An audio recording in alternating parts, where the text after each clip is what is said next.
नमस्कार, मैं प्रांशी राठौर और आप देख रहे हैं नेक्स्ट 9 न्यूज। स्वागत है आपका हमारे खास प्रोग्राम में, जिसमें आज हम चर्चा करने जा रहे हैं मध्य प्रदेश की सियासत के बारे में। 2024 की शुरुआत होते ही आगामी लोकसभा चुनाव को लेकर सियासी सरगर्मियां और भी तेज हो चुकी हैं। ऐसे में देखा जा रहा है कि इंडिया ब्लॉक की तरफ से लगातार जद्दोजहद जारी है कि कैसे भी करके केंद्र से सत्ता से मोदी सरकार को हरा देना है। ऐसे में देखा जा रहा है कि राहुल गांधी जो अपनी भारत जोड़ो न्याय यात्रा को लेकर राज्यों की तरफ रुख कर रहे हैं और अब वह पहुंच गए हैं अपने पुराने दोस्त, बेहद करीब दोस्त रह चुके केंद्रीय मंत्री ज्योतिरादित्य सिंधिया के गढ़ मध्य प्रदेश, और मध्य प्रदेश में वह हुंकार भरते हुए नजर आए हैं। तो यहाँ पर आज यही चर्चा करेंगे कि सिंधिया आखिरकार राहुल गांधी को मुंहतोड़ जवाब कैसे देते हुए नजर आएंगे, और राहुल गांधी के मध्य प्रदेश पहुंच जाने के बाद आखिरकार यहाँ पर सिंधिया की कितनी मुश्किलें बढ़ जाएंगी। हमारे साथ इस वक्त मौजूद हैं हमारे सहयोगी अमन जी। सबसे पहले अमन जी, आपका बहुत बहुत स्वागत है। Thank you. ये बात आप बखूबी जानते हैं कि एक वक्त 16 साल तक की दोस्ती रही दोनों ही दिग्गज नेताओं के बीच, लेकिन आज देखा जाए तो प्रतिद्वंदी के तौर पर दिखाई देते हैं। राहुल गांधी भारत जोड़ो न्याय यात्रा लेकर अब हाल ही में मध्य प्रदेश पहुंचे हैं, और ऐसे में देखा जा रहा है कि मध्य प्रदेश के ग्वालियर वह पहुंचे हैं, जो ग्वालियर सिंधिया का गढ़ कहा जाता है। सिंधिया को लोकसभा टिकट दिया गया है बीजेपी की तरफ से, गुना की तरफ से, और गुना, शिवपुरी, ग्वालियर का दौरा कर रहे हैं राहुल गांधी। और आज हमने देखा है कि किस तरह से यहाँ से भारत सिंह कुशवाहा को लोकसभा टिकट दिया गया ग्वालियर से। कुल मिलाकर देखा जाए तो यहाँ पर राहुल गांधी का यहाँ पर इस तरीके से पहुंच जाना, किसानों के मुद्दे पर बात रख देना, ज्योतिरादित्य सिंधिया को लोकसभा चुनाव लड़वाने की कवायद यहाँ पर काफी तेज होती हुई नजर आई, और वह लड़ते हुए नजर आएंगे। और ऐसे में दिग्विजय सिंह काफी एक्टिव हो चुके हैं, क्योंकि केपी यादव वहां से हटाए गए हैं, और वो केपी यादव जिन्होंने सिंधिया को मात दी थी। कैसे देख रहे हैं इन सारी रणनीतियों को, क्योंकि केपी यादव को लेकर अब ये कहा जा रहा है कि बीजेपी ने अपना काम कर दिया, अब हमें अपना काम करना है, और उनके लिए हमारी हमदर्दी है, दिग्विजय सिंह का कहना है। देखिए, बिल्कुल। और मध्य प्रदेश में ही नहीं, बल्कि मैं देख रहा हूँ कि राजस्थान हो, दिल्ली हो, उत्तर प्रदेश हो, तमाम राज्यों में बीजेपी ने जो उनके सिटिंग एमपी हैं उनके टिकट काटे हैं। और दिल्ली में तो आप देखिए कि जो 5 नाम निकलकर सामने आते हैं उसमें से सिर्फ एक मनोज तिवारी को टिकट दिया गया। 4 नाम ऐसे हैं जिनके जो है कह सकते हैं कि जिनको टिकट नहीं दिया गया। तो आप समझ सकते हैं कि बीजेपी अपने तमाम सारे चेहरे जो उनको बदलना चाहती है, और ऐसे में जो विपक्षी दल हैं वो लगातार यहाँ पे हमले करते हुए नजर आ रहे हैं कि जब आपने काम नहीं किया है तो आपको इन चेहरों को बदलना पड़ रहा है, क्योंकि जो सिटिंग थे, जीत रहे थे, आखिर उनको बदलने की क्या ज़रूरत है। हम ग्वालियर की ही बात करें तो यहाँ पे विवेक जो मौजूदा सांसद हैं उनका टिकट काटकर यहाँ पर जो भारत सिंह कुशवाहा को टिकट दिया गया है। तो ये बताता है अपने आप में कि किस तरह से बीजेपी कई तमाम चेहरों को जो है दरकिनार कर रही है, जिसमें प्रज्ञा ठाकुर का नाम है, जिसमें जब हम देखते हैं कि राजे का भी अभी तक नाम सामने नहीं आया, उनका नाम भी लगातार संभावना जो है बनी हुई है। इसके अलावा ब्रजभूषण का जिक्र किया जा रहा है, वरुण गांधी का जिक्र किया जा रहा है। और ऐसे में अगर दिल्ली की बात करें तो यहाँ पर मीनाक्षी लेखी का टिकट कटता है, रमेश बिधूड़ी यहाँ से जो है उनको टिकट नहीं दिया जाता है। इसके अलावा भी जो है हंस गौतम गंभीर पहले ही मैदान छोड़ देते हैं। तो तमाम सारे ऐसे लोग हैं जिनके नाम इस सूची में नहीं है या फिर उनको हटा दिया गया है। तो जो कह सकते हैं कि बीजेपी की जो लिस्ट आई 195 नामों की, उसमें से जो नाम निकल कर सामने आ रहे हैं वो बहुत ज़्यादा सरप्राइज भी कर रहे हैं कि क्या वाकई इनको टिकट दिया जाना चाहिए था। और जो कुछ नाम शामिल नहीं है उसको लेकर एक तरीके का गुस्से का माहौल भी दिखाई पड़ रहा है, क्योंकि इसमें रमेश बिधूड़ी हों या प्रज्ञा ठाकुर हों या और भी तमाम सारे नेता हों, वो अपना गुस्सा जाहिर करते हुए दिखाई पड़ते हैं। जी, जिस तरीके से यहाँ पर आपने जिक्र किया उन तमाम दिग्गज नेताओं का, इनमें केपी यादव का नाम भी शामिल है, और अब यहाँ पर दिग्विजय सिंह ने अपनी बात रखी। सबसे पहले दर्शकों को दिग्विजय सिंह का वो बयान सुना देते हैं, सुनिए जरा। टिकटों का बीजेपी ने ऐलान किया है, मध्य प्रदेश में तकरीबन 24 सीटों पर नामों का ऐलान किया।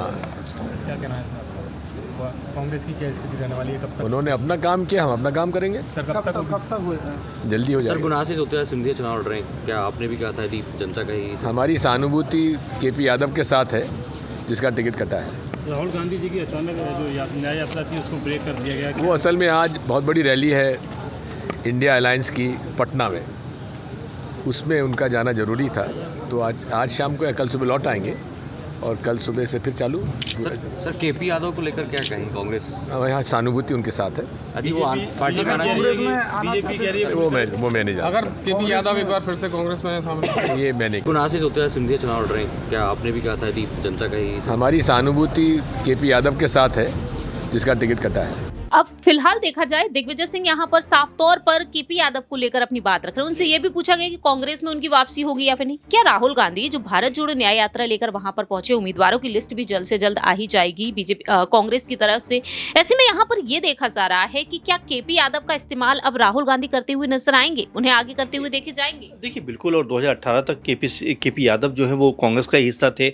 उसके बाद जब टिकट नहीं मिलने से नाराज़ हो गए, बीजेपी में चले गए। 19 में सिंधिया के खिलाफ चुनाव लड़ते हैं और उनके पास अच्छे खासे वोट आते हैं, यानी कि लगभग 6 लाख के आसपास वोट आते हैं। और यहाँ पर जो सिंधिया है उनको जो है 5 लाख के लमसम वोट मिलते हैं और 1.25 लाख वोटों से वो यानी कि सिंधिया को हरा देते हैं उन्हीं के गढ़ में। तो आप समझ सकते हैं कि केपी यादव की ताकत भी कितनी ज़्यादा है। उसमें जिस तरह से उनका टिकट काटा गया है, तो यही बात लगातार सामने आ रही है कि भाई जीता हुआ जो कैंडिडेट था, जीता हुआ जो प्रत्याशी था, आपने उसका टिकट काट के कहीं ना कहीं जो सिंधिया को दिया है। तो क्या ये अपने आप पे ये नहीं बताता है कि बड़े नामों के सहारे बीजेपी अपने आप को आगे बढ़ाना चाहती है? सिंधिया वाकई बड़े नेता है, लेकिन जिस तरह से उनकी हार हुई है उसको देखते हुए केपी यादव का टिकट नहीं काटा जाना चाहिए था। ये तमाम सारे जो सियासी जानकार वो कह रहे हैं, क्योंकि उस सीट के ऊपर काफ़ी बड़ी जीत उन्होंने दर्ज की थी। और यहाँ पर यह भी देखना होगा कि जो सिंधिया हैं, भले ही वो बड़ा नाम है, लेकिन वहाँ से चुनाव हारे, इस नाते जो है केपी यादव को टिकट मिलना चाहिए था और सिंधिया को कहीं और से भी उतारा जा सकता है। लेकिन जिस तरह से केपी यादव को हटाया गया है, क्योंकि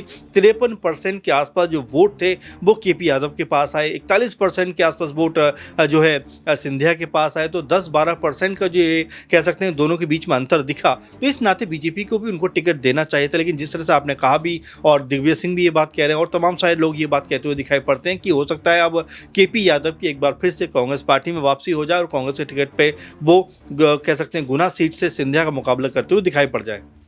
वाकई में सिंधिया का मुकाबला करने के लिए कहीं ना कहीं केपी यादव का इस्तेमाल तो अब यहाँ पर किया जा सकता है। ये वक्त के साथ साथ जानेंगे कि आखिरकार केपी यादव बीजेपी में रहेंगे या फिर नहीं। लेकिन इस बीच यहाँ पर राहुल गांधी जो मध्य प्रदेश का दौरा कर रहे हैं, न्याय यात्रा को लेकर वहां पर पहुंचे और बार बार कह रहे हैं कि हमने न्याय शब्द को इसमें एड ऑन क्यों किया है। तो आपको यहाँ पर ये भी सुना देते हैं कि ग्वालियर पहुंचे राहुल गांधी आखिरकार किस तरह से अपनी बात रखते हुए नजर आए हैं। देखिए जरा। हम सब मतलब हिंदुस्तान की आबादी है ना,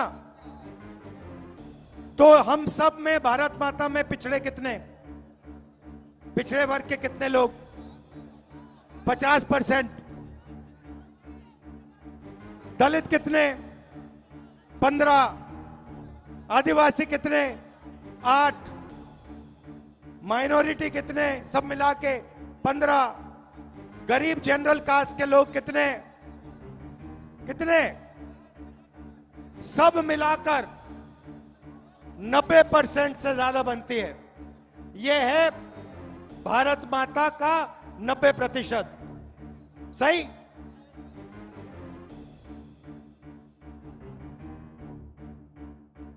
मीडिया के मालिकों की लिस्ट निकालिए, उसमें आपको पिछड़े, दलित, आदिवासी, गरीब, जनरल कास्ट के कितने लोग मिलेंगे? बहुत कम नहीं भाई। फिलहाल राहुल गांधी का ये भाषण जो है वो सुर्खियों में काफी ज्यादा आ चुका है, इस वजह से क्योंकि वह सिंधिया के गढ़ में पहुंचे हैं और सिंधिया के गढ़ में पहुंचती हुई नजर आई थी। विधानसभा चुनाव के दौरान प्रियंका गांधी भी दावे यहां पर प्रियंका गांधी ने भी किए। आपको मालूम हो कि जब से सिंधिया ने कांग्रेस का दामन छोड़ा, उसके बाद से देखा गया कि प्रियंका गांधी वहां नहीं पहुंची, लेकिन विधानसभा चुनाव के लिए वह पहुंच गई और उस दौरान उन्होंने सिंधिया पर काफी ज्यादा तंज कसे थे।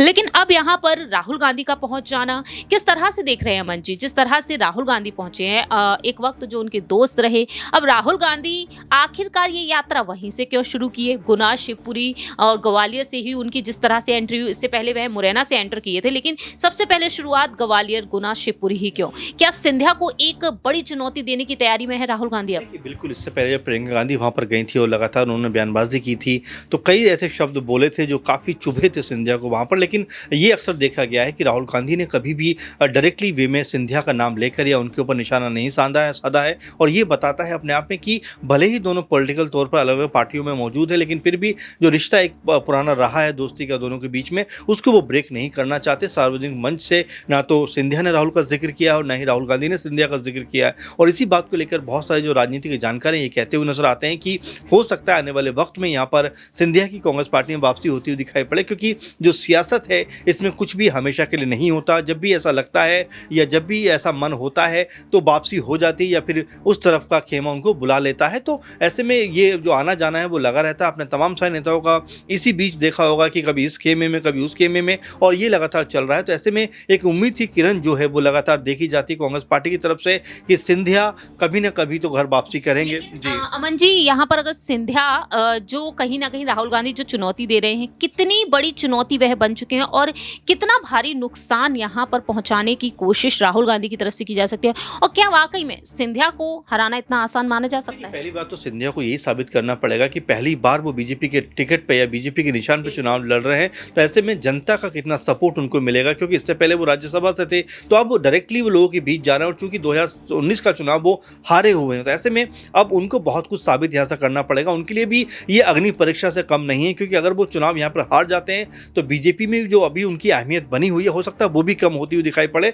तो यहाँ पर उनको खुद भी साबित करना है कि वो कितने मजबूत और ताकतवर नेता हैं, क्योंकि अगर 2019 की तरह यहाँ पर वो चुनाव हार जाते हैं तो यहाँ पर उनकी किरकिरी होना तय है। और साथ में हो सकता है बीजेपी में जिस तरह से अभी लगातार पीएम मोदी के साथ में वो हमेशा नजर आते हैं, दिख जाते हैं, हो सकता है वो आने वाले टाइम में नजर ना आए। तो इसीलिए ये उनके लिए भी बहुत बड़ा आजमाइश का वक्त है, किस तरह से वो चुनाव में जाते हैं, किस तरह जीत दर्ज करते हैं। कांग्रेस पार्टी अगर उनके खिलाफ माहौल बनाने में कामयाब रही और जिस तरह 2019 में उनकी हार हुई, अगर वैसी हार हो जाती है, तो मुझे लगता है कि सिंधिया को यहाँ पर बहुत बड़ा झटका बीजेपी की तरफ से लगता हुआ नजर आएगा। आखिरकार गुना से इस बार कांग्रेस की तरफ से कौन हो सकता है? केपी यादव अगर कांग्रेस में वापसी कर लेते हैं तो कहीं ना कहीं केपी यादव, या फिर जिस तरह से मांगे की जा रही हैं राज्यसभा से सांसद दिग्विजय सिंह को लेकर, क्या दिग्विजय सिंह उतारे जा सकते हैं? अभी बहुत शुरुआती मामला है, कांग्रेस पार्टी लगातार मंथन कर रही प्रांशी, और जाहिर बात है कि कोई ना कोई बड़ा चेहरा जरूर मुझे लगता है कि सिंधिया के खिलाफ यहाँ चुनाव में आएगा। ऐसे में केपी यादव की संभावना इसलिए भी लग रही है क्योंकि जो बयानबाजी निकल कर अब सामने आ रही है उससे ये जाहिर होता है क्योंकि